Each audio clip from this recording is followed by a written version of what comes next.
Hi. Today I thought we'd do something a little different, something that we have not done in the past, but I hope will be enjoyable for us this year. So we'll take this weekend and next weekend and we'll show a little video at all the masses. And in this video we hope to highlight all of the wonderful work that is being accomplished here in our parish community, and there's a lot of it, so much of it actually that we can't do it all in one sitting. So we're going to split this video up between this weekend and next weekend, again just highlighting the wonderful work that is happening here in our parish community, and in a certain sense to, I hope, inspire our parish community to continually and continue their generous outpouring of support for the ministries that are at play and at work in the parish community. So I invite you to enjoy this video this weekend and next, and thank you for trying something new with us. For the past several months, I have been at some level of my conscious being very mindful of this moment, the distribution of our annual parish report and renewal of our stewardship conversation. This report has been on my mind so much because I have lately been so acutely aware of of the tremendous love that so many of our parishioners have for our parish community. This past year I have witnessed generous service for various dinners, festivals and liturgies, open arms of welcome for our new principal, new teachers and staff, heroic offerings of time and talent from individuals, sophisticated skill sets, attentive care to our sick and dying by parishioners, religious and priests, and the list goes on. As I look around our community, I see the Lord at work so powerfully in our people, and in that I am humbled and inspired. I am humbled because I know that I am not someone who shares my gifts as generously as I could. I am not someone who is constantly thinking of the other and how I might serve the other better. I am not even someone who prays as intensely as so many of our people pray. I am humbled because I recognize that I am, in all truth, the least among so many talented holy men and women. At the same time, and for the exact same reasons, I am also inspired as I see God at work so powerfully in our people and see just how fully so many of our brothers and sisters cooperate with His grace. I am moved to strive ever more ardently after a similarly generous offering of myself to others. I am moved to offer myself ever more generously to Him, the one whom we all hold so dear, our beloved Jesus. I hope that this video, which we will show this weekend and next, may provide for you a deeper insight into everything that we have been doing here in the parish, and that as you understand all that is going on in this blessed community, you will be renewed in your own desire to support and serve.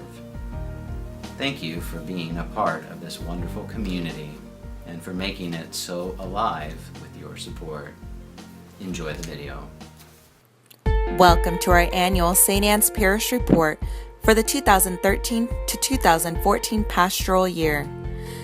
God has worked in great ways in our parish community this past year.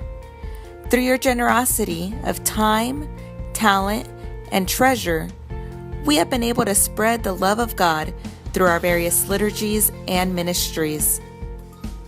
In the sacramental life of our church this past year, 394 children, teens, and adults were baptized.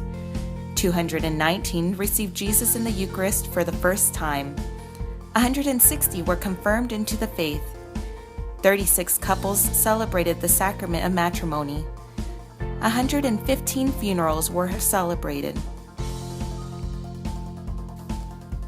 Our dedicated priests celebrated over 900 masses at convalescent homes, masses for the school, Sunday masses, and daily masses. Our website had over 100,000 visits, and our Facebook communication continues to grow. One of our great communication tools is the Parish Flower. Through this process, our 48 ministries are able to help us communicate with our over 700 parish volunteers. Here are our ministry liaisons to share some of what went on in each petal this past year.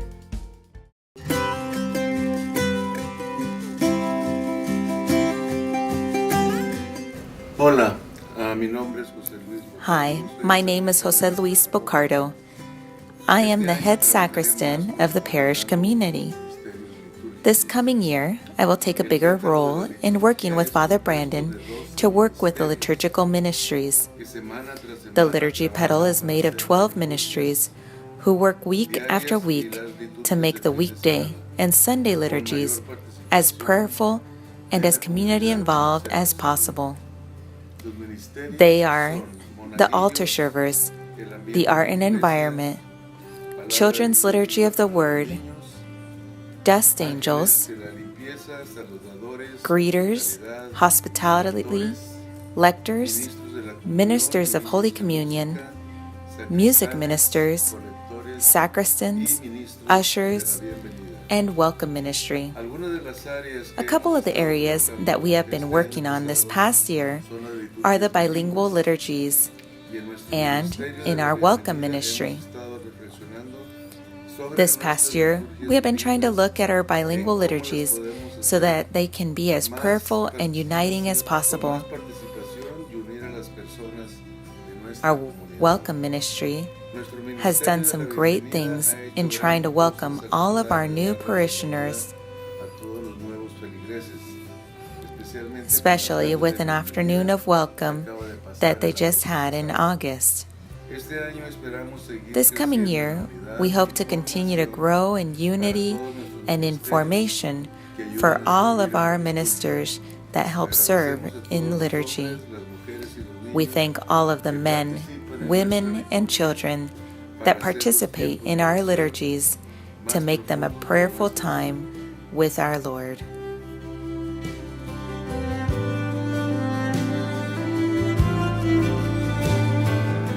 Hi, my name is Sister Isabel de la Eucaristía Abril. I am the Director of Religious Education for St. Anne's. I work with the Faith Formation Pastoral. The Faith Formation Pastoral is an important part of the parish community. The focus of our pastoral's 12 ministries is to answer their baptismal call to go make disciples of Christ. Every year, hundreds of our parishioners give generously of their time and talents to share our faith with those going through our programs of religious education and RCIA. This past year, we had 1,035 children, teens, and adults come through our programs.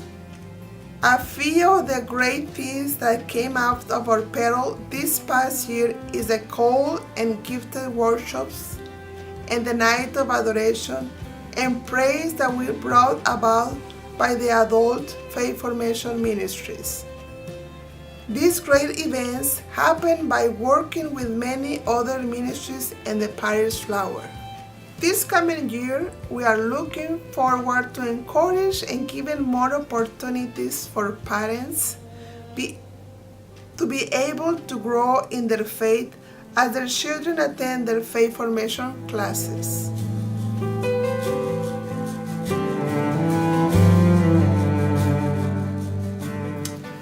I'm going to talk a little bit about our social justice pedal, our social justice ministries. Sister Sharon is our liaison, as well as Deacon Porphy Cisneros, but they weren't able to be here for the video. I think Sister's up in the mountains now enjoying some vacation time.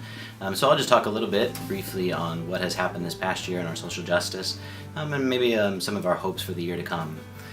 So one of the first things that Bishop Blair said to me when discussing whether or not to proceed with the Plaza Project, and of course we all know about the Plaza Project, was that he strongly favored the project because it followed upon a community spirit here at St. Anne's that is first and foremost directed to the service of the poor. What a tremendous compliment to our community, and I of course could not agree with our bishop anymore. St. Anne's has for years been deeply committed to the service of the poor. When I arrived in the parish 7 years back, I was so impressed with the St. Vincent de Paul ministry and the generous support that we offered numerous men and women who were simply not able to make ends meet. Since that time, I have seen our outreach expand to extraordinary levels. We have in the past year opened up in partnership with Catholic Charities our Homeless Mother Drop-In Center, St. Anne's Place. This daytime drop-in shelter is our parish's attempt to connect with and support the already strong social service network of the Lodi community. There is a 6-hour period between 9 and 3 that was identified for us as one area where the network could be strengthened, and our parish was able to eagerly fill that hole. Homeless mothers and their children are now in position to find shelter and safety throughout the course of the day. It is my profound hope that the coming year will see us strengthen ever more this most important area of ministry in the life of our parish community. We also look forward this coming year to a strengthening in our parish nurse program. We have some new ministers involved with the ministry, and they are eager to connect with our people and provide for our brothers and sisters assistance with the various health-related needs that so many are faced with in today's challenging health environment. Our support for the Salvation Army ministry remains strong as we continue to offer as a parish financial assistance each and every month. We provide so much financial assistance, in fact, that we are able to pay for a full year's use of the shelter by one adult male. This is one more sign of our deep commitment to serving the poorest of the poor in our midst. There's much going on in our social justice ministry with lots of incredible ideas out there. And I invite you, if you have an idea on how our community can better serve the poor, to please contact one of our social service representatives, Sister Sharon, Deacon Porphy, Janice Roth, numerous others. They will get the ball rolling if you pass that idea forward. Thank you. Hello, I'm Sister Sharon, a Sister of the Holy Family and Director of Pastoral Care here at St. Anne's.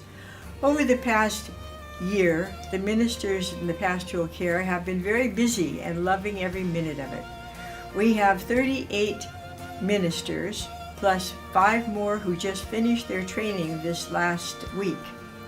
We include the Legion of Mary, ministry to the care centers, 9 care centers, the hospitals, and homes, those that are confined to their homes.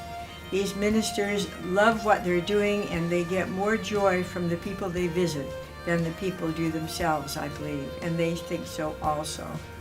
We also have a bereavement group, and over the past 2 years we've had 3 sessions, 8 weeks each, and they have been so very beneficial. I hear from the people how much it has meant to them and how much they have grown through this and what a source of solace it has been for them. We will be getting another bereavement group in early October, and we have 2 wonderful women who will be leading these. So keep that in mind, anyone who would like to attend. Also, we have a request now that if you would let us know when someone goes to the hospital, either in your own family or your friends or neighbors who are going there. We do not always get a list or know who's in the hospital, and we would be more than happy to visit you and bring the Eucharist to you.